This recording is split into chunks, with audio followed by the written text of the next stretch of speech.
խնդիրը կա, որը եւս եվրոպական փորձը կուզեմ որ քննարկենք, կրկնուսուցումը։ Ես մի դարելա չարիք, որտեղ ուսուցիչը մտնում է դասարան, նախապատվություն է տալիս նրանց, ովքեր պարապում են իր հետ դասերից հետո։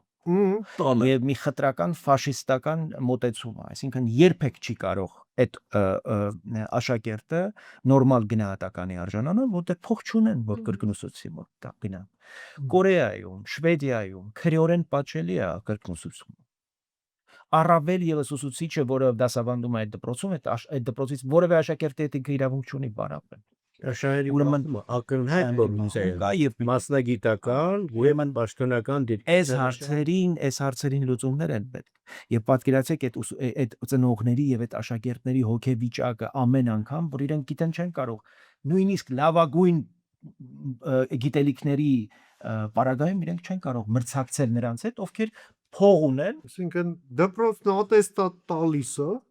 բայց գիտելիք չի տալիս, որ այդ ատեստատով գնա եւ մի խայտարակ ուրիշ նույնիսկ բարձր ընդունակությունների աշակերտը դառնա ուսանող։ Իսկ չգիտության ամենամեծ դժբախտությունը տգիտության մեջ է։ Չեք տեսնի ոչ մի աղքատ գերազանցիկ եւ չեք տեսնի ոչ մի հարուստ, որ մնացել է նույն դասարան։ Այսա է մեր կրթական համակարգի դեմքը։ Եթե մենք այս հարցերին չենք պատասխանում կրթության մասին, ուսուցիչների մասին, ուրեմն նաև աշակերտների, դասախոսները ուրիշ ուրեմն այս համակարգային խնդիրները ուրեմն sense մենք